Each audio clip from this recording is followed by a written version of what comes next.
Welcome to the Chris and Sam podcast. Pull up a bar stool and join us for a random conversation, guaranteed to make you think or your money back.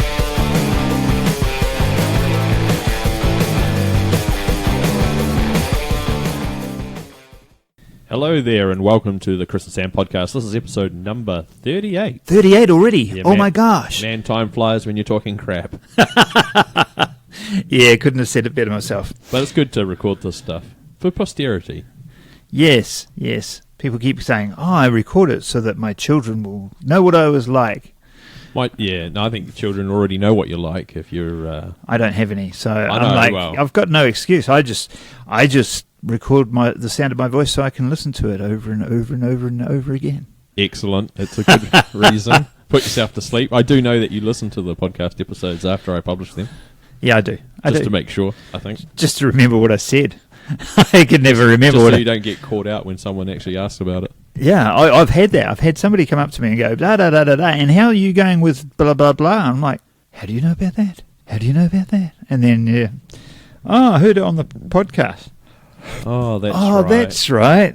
I spilled my guts on the podcast. I forgot I did that. Yeah, I'm good like that. Anyway, I'll probably get myself in trouble. You're going to have to definitely not take anybody out on a date or anything and ever speak about it on the podcast. No, yeah, you're exactly right there. Yeah, it's a looming concern, isn't it? It's obviously a looming concern. Well, I don't know if it's a looming concern. I'm just more worried about when you take someone out on a date. I mean, yeah, does that mean it's not going to happen. That's what I mean. Okay. It's not a looming concern. Oh, that's right then. Yeah. Okay, so what are we up to today? I've got my last two stories from my trip to Christchurch to talk about. Well, do you want to tell us one of those then? Yeah, I'll tell you the first one. I ended up going on the Weka Railway night run, and it's a steam train. That's all I can tell you. I'm not a steam train fanatic, though there was many fanatics on this journey. It was very interesting. They only do one night run a year. And, wow. Yeah, and I happened to be there for it. It's in Waipara, which is North Canterbury, and it's Canterbury's vintage railway. I'll put some photos up in the show notes. So do they purposely wait for the middle of winter before they do this once a year thing? Yeah, I think so. What's the sense in that?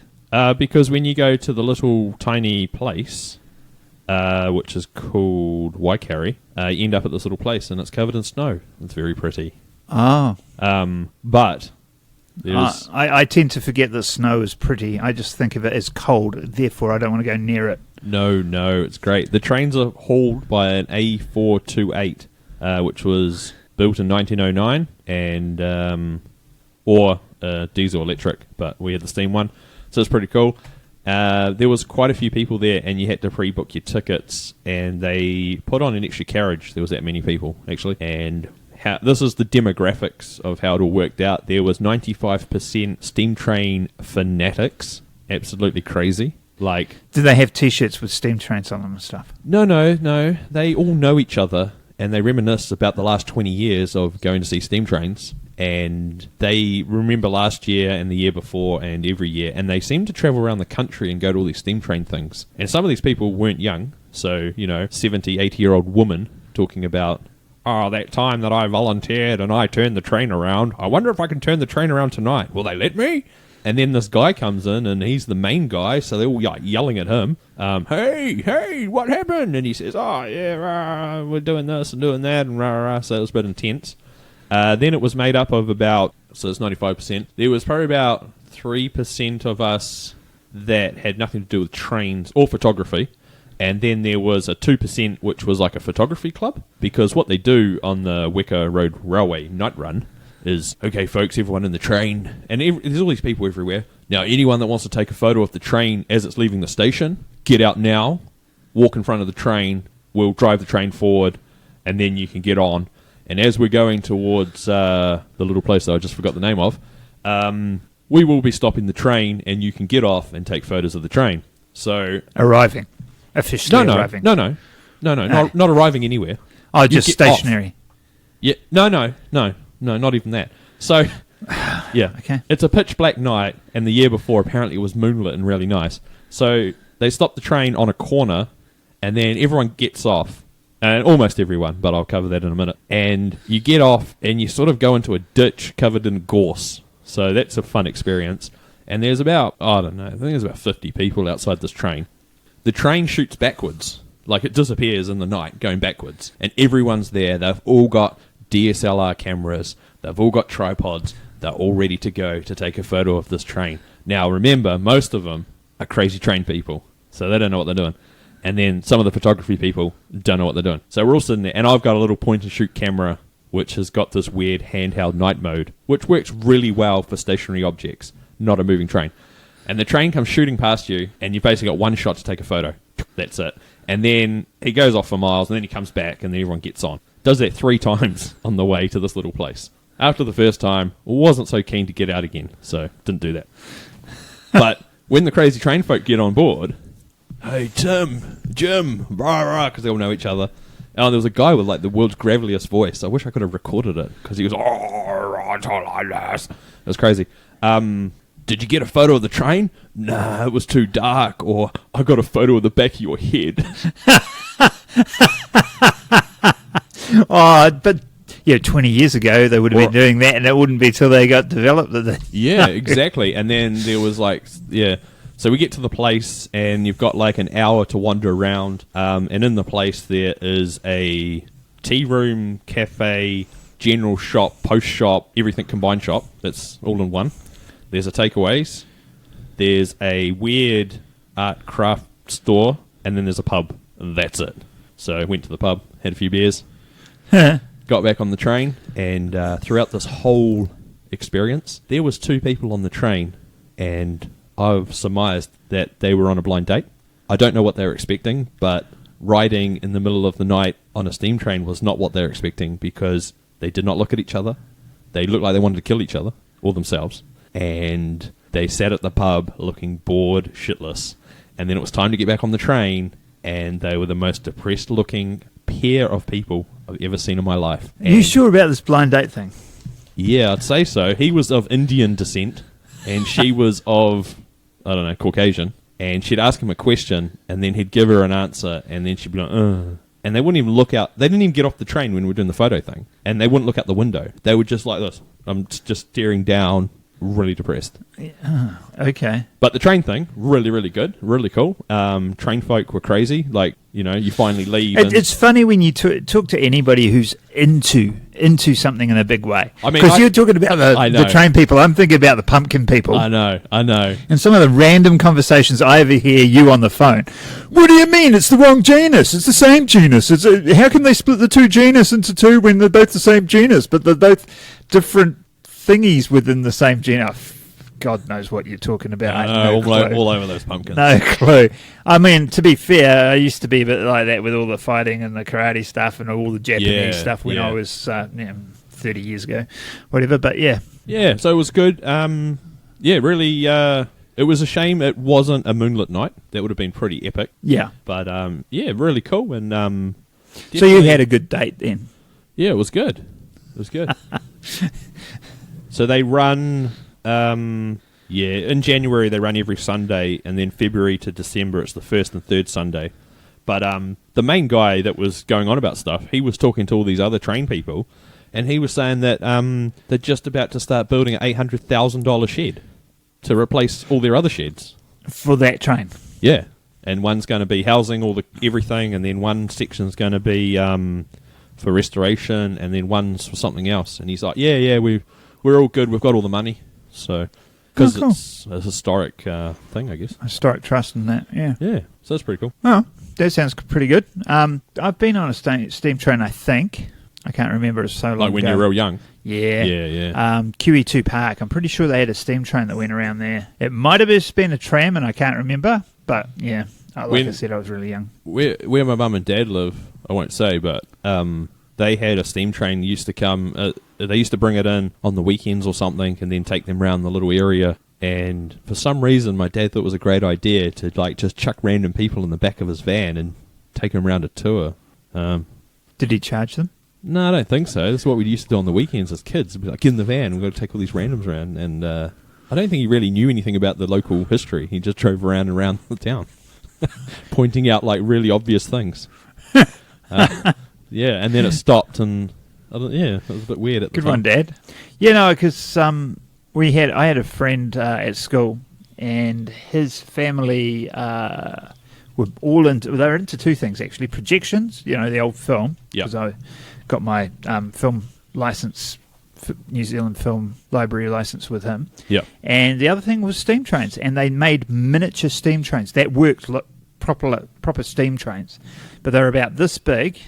Yep. They're too heavy to carry. So this big for the listening audience is about a metre long. Have you been to maybe the a bit steam train longer. miniature trains here in Hamilton? Nah, I haven't. You need to go. We'll It go. would probably be the same thing, and they go on this track, Yeah. and then you sit on this carriage, which is sort of lays over the Yeah, track, yeah, yeah. and people sit on either side. But yeah, it was fascinating. Oh. You just see what it took for them to build those things. Yeah. Unbelievable. So you need to. It's hard to explain because you can't see my hands while I'm doing a podcast. But imagine, like Chris is saying, a metre long steam train. Well, at the Hamilton one, they got given, because it's Hamilton Model Engineers, I think it is, they got given this one that was probably about a foot long, if that, Yeah, and it was that big. that's And- about 2 feet. Yeah, Your hands and it was towing. He could only put one piece of coal in at a time, and it was towing a whole thing. It could carry everyone. Yeah. They're so powerful. It's And, incredible, how yeah, powerful yeah. they are. So we'll definitely have to take you out there because it's pretty epic. Yeah. I think it's every Sunday. Cool. Yeah, I've no, I'll got be some into tickets that. in my car that I haven't used for the last year and a half. Sorted. Sweet, done. Make it a date. Did you know that the old global mode's coming to an end? Do you know what global mode is, Chris? Something to do with roaming on your phone? No, sorry, ISP, Internet Global Mode. Oh, yeah, no, I've never used that. I've never had to. No, I've never had to use it, but it would have been pretty cool. So it was only Slingshot that was offering that? Was that right? No, there was a couple of them. Just for everybody, so everybody knows, global mode was where the ISPs hid the fact that we are second-rate citizens and we come from New Zealand. Because to the rest of the world, apparently that's what we are. Because if we go to America, we can't can't watch anything. half of your, virtually none of your content. Yeah, we've got watered-down Netflix now. Yeah, you go onto YouTube because somebody's put something on Facebook and go, wow, this video is amazing. You click on it, it goes, you're in the wrong country, you can't watch it. You have no idea how annoying that is until you have to think. So the main company is called Cool Plus, and they actually own Slingshot, Orcon, and Flip Internet, those three.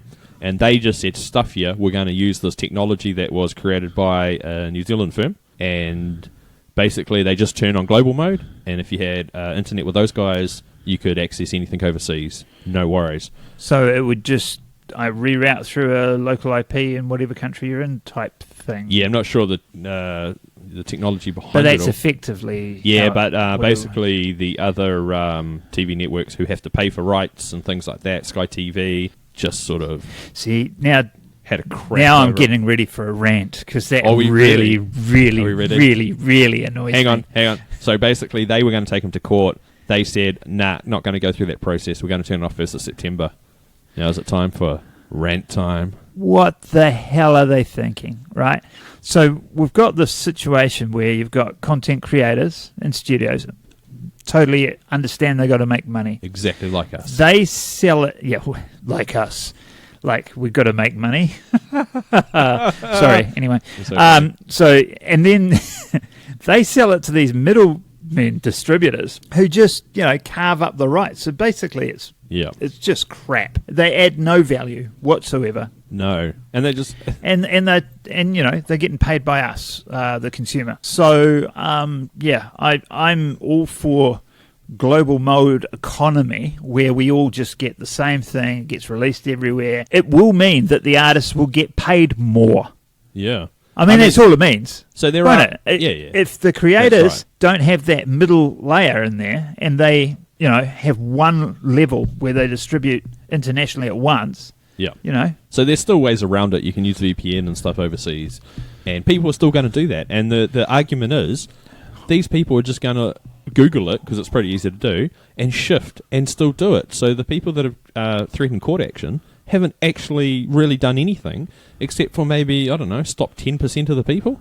Yeah. The other 90 is still going to do it, or torrent. Yeah. And download what they want. Yeah. Give them the proper option of watching stuff like everyone else in the world, and you'd be fine. But no. Yeah, no, we've got to go back to we've got to get to that global sort of just marketplace and just do it for everybody at once. It just drives me insane. I'm going green and I'm bulking up right now. Uh-oh. You can't see it. He's going to split his pants again.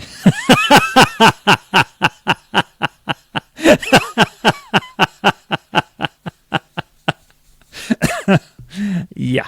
What's the turkey baby about? Oh, so I think I told you about that.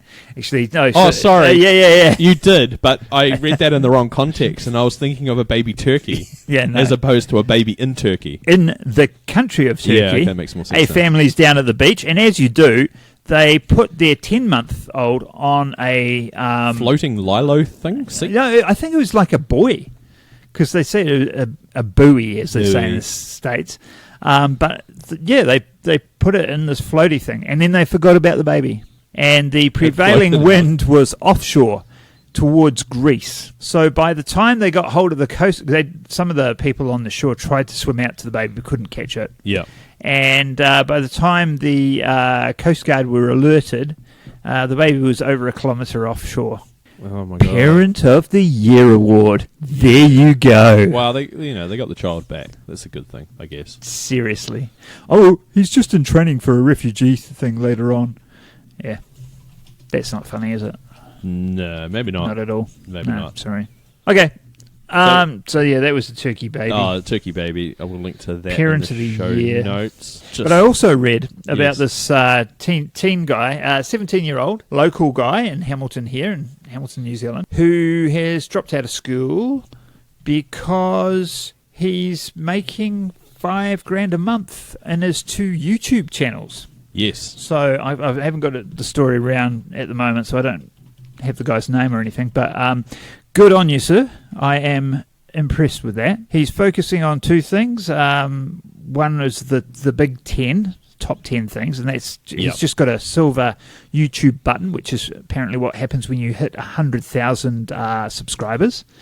And he's about 80,000 on the gaming channel, which he actually prefers, and he's looking forward to getting to 100,000 on that. He only talks about Kingdom Hearts, or whatever it's called on PS. No, PlayStation. that's not what it said in the story. That's what it said in the caption, Oh, but it's not what it said in the story. So I'm not really sure what's true. yeah. Because the caption, he goes, I'm into gaming on all sorts of stuff, and, I just like talking gaming. I can't imagine you would have 80,000 people if all you're talking about is one particular game. No, but they do. I might be wrong. That's not but- very many people, though. True. He's not that huge. So the biggest guy in the world's the Swedish gaming vlogger PewDiePie. He's got over 50 million weekly views, and I can't remember how many people that actually subscribe, and he's worth millions and millions. I don't know. Have you ever heard him on a podcast? No, I'm trying to remember the one Carl put me onto. I watched a bit, and he was pretty cool. Well, this PewDiePie guy is quite funny, and he just plays random games and then yells at the screen quite a bit and stuff. And he was like he was a boat captain at one point and all this other stuff. And his parents said, "You got to get a job," and he's like, "Yeah, whatever." And he got fired, I think. And he basically decided just to make videos, but he was doing it like full on, Oh, sorry, that's a video. He's got 37 million people following his YouTube channel. Wow. So Yeah, because this kid was saying, school was starting to become a distraction, and that he couldn't do all the stuff he wanted to do to keep his followers happy.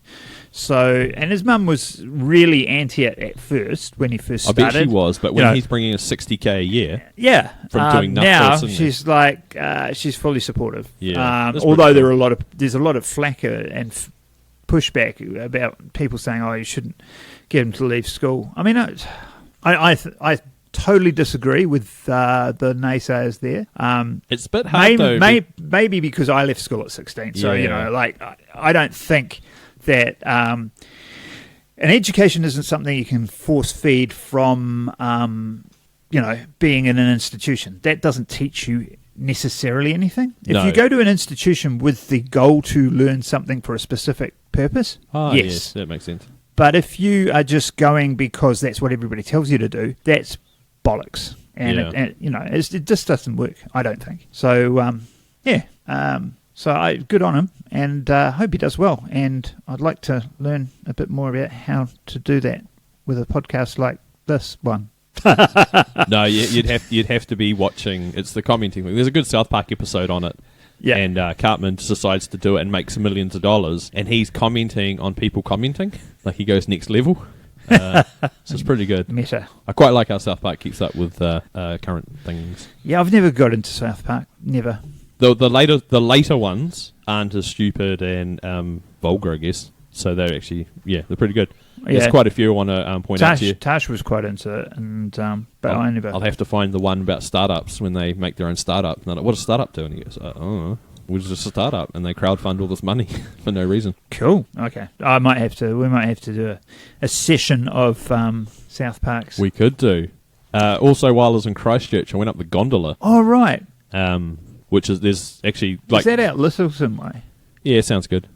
Okay. Yeah, it's on the way to Littleton. Yeah, Littleton Hills or something. Yeah. And there's nothing up the top except for a restaurant, cafe thing. They got this little weird time tunnel ride underneath that you travel around. These little battery-powered carts, and they're following a wire track that's been laid on the floor, and you just basically stop at a DVD screen, and then that disappears, and then you go, and there's a few scenes made up, and then it sort of says, early settler arrived, and then it jumps forward to all these famous people in Christchurch. It's like they didn't have enough room, and they just got rid of a couple of 100 years. Hey, just while you're on that, I haven't got it in front of me, so I can't give you the specifics. But I was reading one of those stories now. I think it was Business Insider or something, which was a bit random because it was the things out of Back to the Future that have come true. Oh, okay, There's 15 things that actually they've done. And so Back to the Future, I'd forgotten, but they had, it was Back to the Future 2 when he went into the far future and stuff, I think. But yeah, they had the effectively Google Glass or Oculus Rift. Yeah. And so that's come true and a few other things. But and including, because it's an American article, it was like the Miami baseball team, because apparently back in 1984 when they filmed it, there was no Miami baseball team, and there is now. But, but it was funny because they're like, it had all this stuff. They had 3D holographic movies. Yeah. They had all this other stuff, but they still had fax machines. Yeah. So, interesting, we had the Podfellas here last night using all our equipment to record their podcast, and I was looking after the computer for them, and they were talking about... how well did they pay for that? Oh, you don't want to know. Sorry. So they were talking about Terminator Genesis and just the continuation of franchises and things, and they also mentioned that the writer and I think it's the director of Back to the Future said there will be no reboot of Back to the Future as long as we're alive. Oh, good job. Look, I mean, Back to the Future, the original one, I watched it so many times back then. I had it on DVD or video tape, VHS, I should say, VHS. Which was a thing. Yeah, which was I bet you still got it. No, I don't. Are you sure? No, I had you do hoard a lot of stuff. I had two VHS, and I used to copy alternate. stuff copy. Oh, sorry, actually the machine. Yeah, I bet you did. And edited together music clips. So I'd have a party mix music clip and a barbecue mix. Yeah, you're that guy. It's like the DJ guy, but video DJing back before it was a thing. Anyway, so if you watch Back to the Future really critically, there's some amazing things that they put in there which people just wouldn't get. Yeah. So he goes, I remember when this is old man Peabody's farm. And in the second, when he shoots the guy's shooting at him, when he's gone back in time, and he's going past the letterbox says Peabody as it's being blown apart. Yeah. In the beginning, he goes down to Twin Pines Mall, but then when he's in the car, he runs over a pine tree. Yeah. And when he goes back to his own time, it's now called Lone Pine Mall, and they've changed all the signs. Yeah. And there's, I used to know them all. There's like 15 or 16 of these things that are just like, if you didn't know what to look for, you wouldn't have a clue. And if they reboot it, they wouldn't give a crap about any of that. No. And they'd just we're quite hopeful they're not going to reboot it. But anyway, that would annoy the hell out of me. The rant. Back to where I started. I was at the gondola. Yeah. And, sorry. No, it's fine. But there was a lot of snow outside, and I went outside to have a look at the snow because that's what you do. And wandering around, and there was a guy there, and he was a paraglider, so he had this massive backpack on, and behind him was his chute was laid out, and I thought, this is pretty cool. I might go up and have a yarn with the guy, because I thought, he must be, get used to this. So while he's sort of perched on the edge of this hill, massive hill, there's another guy turns up with a backpack, and he's over on this other cliff ledge, I guess. And the first guy is waiting for the wind. He's holding the straps, and he's waiting for the wind, and a little gust comes, so he lifts the chute up, starts running as fast as he can forward, and then stops and sort of slides a little bit, and then the chute drops down, and he is not happy. Not a happy man. So the other guy yells out across, like he's quite a way away. He's like, Steve, what happened? He goes, the ground is too effing slippery. He was raging because it was snow. So the other guy's like, hey, should we go to some rock? I know there's a rock somewhere. We'll jump off that. No, I'm doing it here. And as he's doing that, I'm like, I'm about this close to him. I'm really close to the guy. Like 3 feet away. Yeah, and I'm like, hey, how's it going? When you're in that mode where you just want to do something because you're so annoyed, he was just ignoring me. No, I'm not talking to this hairy weirdo. So he does the exact same thing again, and he's there, and he starts swearing because there's no wind. Hurry up, you effing wind. And he's like a middle-aged guy too. He's like, yeah, go. And so anyway, he puts his chute up, runs off, jumps, and he's flying. And then he I've got some photos to show of this guy too. I was taking photos, so I don't know if that was putting him off too. He sort of goes around this hill, past the other guy, and the other guy just starts screaming something left. I don't know what it was. And the other guy didn't see him again. I think he slammed into the side of the hill and then rolled down the hill. Shouldn't laugh. But the second guy took off, and he went right up in the air, and he was going great. So it was pretty interesting, actually. And for I looked it up online. For like $270, you can do a 1-day course, and you do 4 jumps. A 3-day course, you do about 20. And if you go for 6 or 7 days, and they'll give you full certification to do it, you end up doing over 40 jumps from different locations in 6 days. Wow. And it's $270 for 1 day, about $700 for 3 days, and only $1,400 for the 6 days. And I thought it was real cheap. Yeah. And and then there's another classification when they've got the motor on their back when they take off and fly around with them with the fan. That'd be cool. So that was pretty cool to see. Yeah. See, I would like to try that. I'd like to try kite surfing too. I think that'd be cool. Yeah, I wouldn't be too much of a fan of the water. I'd much prefer the water. Yeah, no, they're about the same. Seems a lot less hard. No, it's not though. That's the thing. If you hit it, it's hard as concrete. Same thing. Yeah, no, the ground seems a lot harder. No, they're about the same. And bumpier. Yeah, bumpier. You can't run into the side of the ocean. You can run into the side of a hill though. Yeah, it was pretty cool. So I quite like that. And with that amazing story, we're almost at the end of the podcast, Chris. Oh, really? That went quick, eh? That went really quick. Yeah, I don't think I've got anything else to say anyway. Actually, I was going to mention you had a tooth removed. Oh, yeah. So I did have a tooth removed How was this week. Was it hard to do because you said the dentist was really hot and I'm going to go back to her, which I thought was a weird statement because she's going to be in your mouth and, was it hard to do Chris eyes while she's working on you? Like I closed my eyes. Oh, did you? I surrendered. Were you like completely? Was she talking a lot though? Like were you listening? Oh yeah.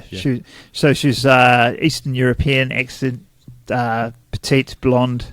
In your mouth. In my mouth. Yeah. So yeah, I was knuckle deep in your mouth.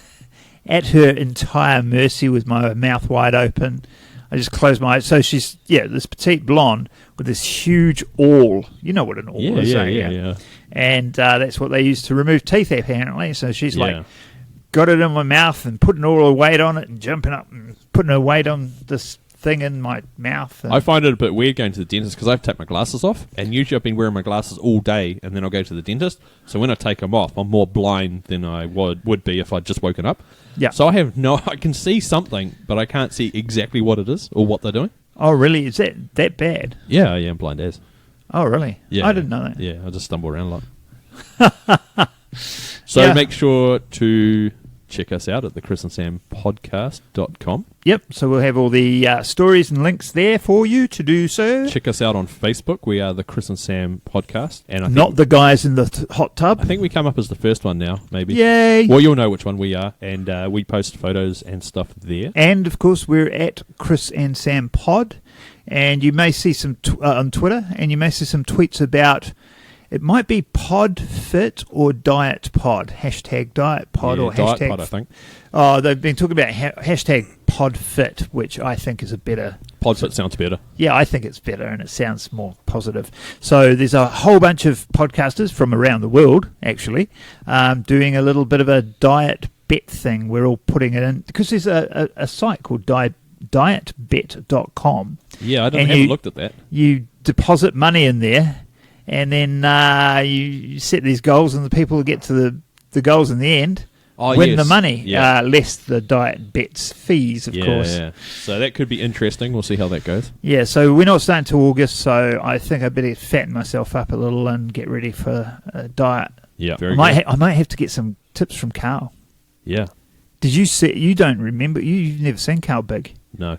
He was big, and he got small really quick for a bet. Oh, wow. And it was an impressive transformation, like ridiculous.